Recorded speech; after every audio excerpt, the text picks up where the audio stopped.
그래서 저는 3년 후에 한 30에서 50% 정도 오를 확률이 높은 기업들을 한 10개에서 20개 정도 투자를 해서 보유하고 있는 그런 투자를 하고 있습니다. 어떻게 3년 후에 한 30에서 50% 정도 오를 확률이 높은 기업을 골라낼 수 있을까요? 조기 은퇴 후에 꽤 풍족한 삶을 살기 위해서는 두 자릿수 정도의 수익률은 거둘 수가 있어야 합니다.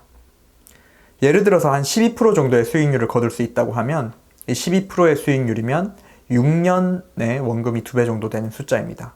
이 정도의 수익률만 거둘 수 있으면 파이어로 살아가는데 전혀 문제가 없습니다.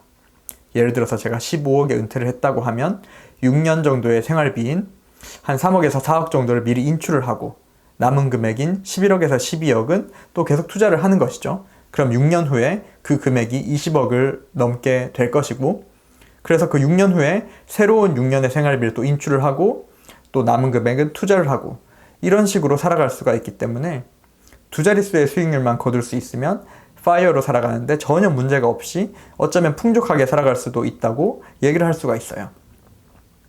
어떻게 두 자릿수의 수익률을 만들 수가 있을까요? 저는 주식 투자를 하고 있고 주식 투자 중에서도 가치 투자를 하고 있는 가치 투자자입니다. 저는 이 가치 투자 방법을 통해서 두 자릿수 정도의 수익률은 사실 어떻게 보면 별로 어렵지 않게 거둘 수 있다고 생각하고 있어요. 예를 들어 이런 식입니다. 저는 어떤 기업이 내일, 일주일 후, 한 달 후에 그 기업의 주가가 오를지 떨어질지를 저는 잘 모릅니다. 예상할 수 없다고 생각하고 있고 그런 것에 별로 관심을 기울이지 않습니다. 저는 그런 것보다는 오히려 이런 것에 관심을 많이 기울여요.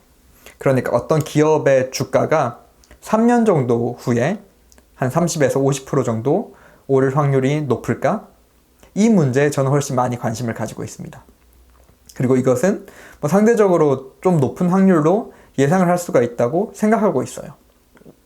그래서 저는 3년 후에 한 30에서 50% 정도 오를 확률이 높은 기업들을 한 10개에서 20개 정도 투자를 해서 보유하고 있는 그런 투자를 하고 있습니다. 어떻게 3년 후에 한 30에서 50% 정도 오를 확률이 높은 기업을 골라낼 수 있을까요? 이것을 한마디로 요약을 하면 저는 퀄리티가 좋은 기업을 비싸지 않게 살려고 노력하고 있습니다. 퀄리티가 좋은 기업을 어떻게 고를까요? 퀄리티가 좋은 기업이 가지는 여러 가지 수치들, 퀄리티를 나타내는 여러 가지 지표들이 있지만 저는 그 수많은 지표들 중에서 가장 먼저 매출액과 영업이익률을 살펴봅니다. 이건 직관적으로 이해를 할 수가 있어요. 매출액이 늘어난다는 것은 그 기업이 좋은 기업일 확률이 높다는 것이 너무 자명하지 않습니까? 또 영업이익률이라는 것은 어떤 것일까요? 영업이익률이 높다는 것은 그 기업이 만들어내는 어떤 부가가치가 높다는 말이잖아요. 부가가치가 높은 어떤 제품이나 서비스를 만드는 기업이 퀄리티가 좋을 확률이 높다는 것도 또 매우 자명합니다. 그래서 저는 이렇게 매출액이 늘어나는 기업, 영업이익률이 높은 기업을 골라내서 투자하는 것을 매우 좋아하는데요.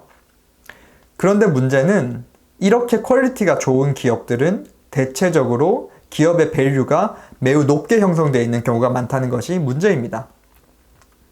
아무리 좋은 기업이라고 할지라도 비싸게 투자를 하면 향후 몇 년간 마음고생을 하게 될 확률이 매우 높은데요. 저도 실제로 이런 경험을 한 경우가 많이 있습니다. 그래서 저는 아무리 좋은 기업일지라도 가능한 한 싸게 투자하려고 노력을 하고 있고요.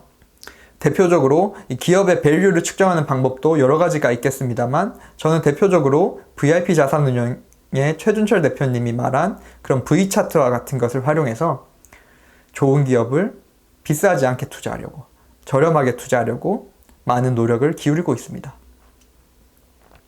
요약을 하면 이런 방식으로, 그러니까 퀄리티가 좋은 기업을 비싸지 않게 투자하는 방식만 취해줘도 두 자릿수의 수익률을 거두는 것이 저는 별로 어렵지 않다고 생각을 하는데, 왜 주변에서 이렇게 꾸준하게 주식 투자로 수익을 거두는 사람을 찾기가 힘든 것일까요?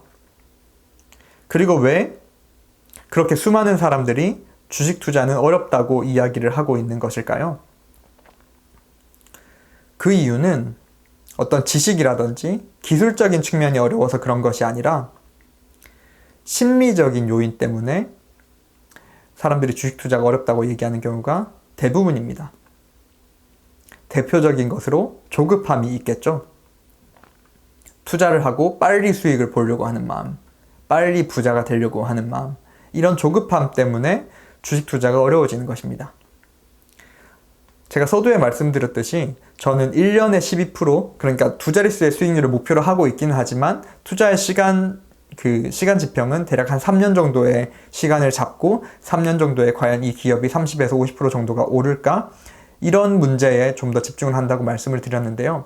이렇게 좀 주식 투자의 관점을 달리하는 것도 어떻게 보면 이렇게 조급함을 극복하기 위한 방법 중에 하나라고도 볼 수가 있어요.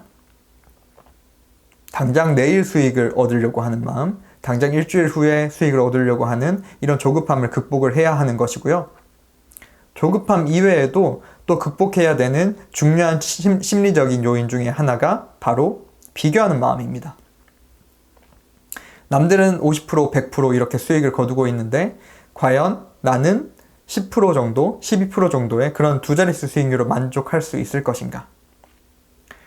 또 내가 투자한 기업의 주가는 이렇게 지지부진한 상태인데 시장이 어떤 상황이든지 간에 항상 그렇게 핫한 종목군, 핫한 기업군은 있기 마련이잖아요.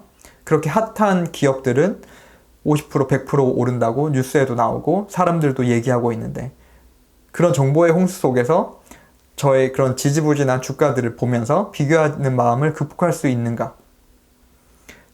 이런 것들이 주식 투자를 어렵게 만드는 요인이라고 저는 생각을 해요. 조급함이 생기고 비교하는 마음이 들 때마다 저는 항상 스스로 되뇌이는 것이 있습니다. 우리는 주식 투자 경연대회에 참석하고 있는 것이 아닙니다. 우리는 당장 내일 수익을 낼 필요도 없고요. 일주일 후에 수익을 낼 필요도 없어요. 그리고 우리는 남들보다 더 높은 수익률을 거둬야 할 필요도 없습니다. 그런 압박 같은 것이 전혀 없습니다. 그러니까 매년 두 자릿수의 수익률을 거둘 필요도 없는 것이고 한 3년에 한 40% 정도의 수익률만 거두면 됩니다. 왜냐하면 이것만 해도 파이어로 살아가는데 충분한 것이니까요. 구독과 좋아요를 눌러주시는 여러분들의 손길에 파이낸셜 인디펜던스의 행운이 깃들기를 바라겠습니다. 감사합니다.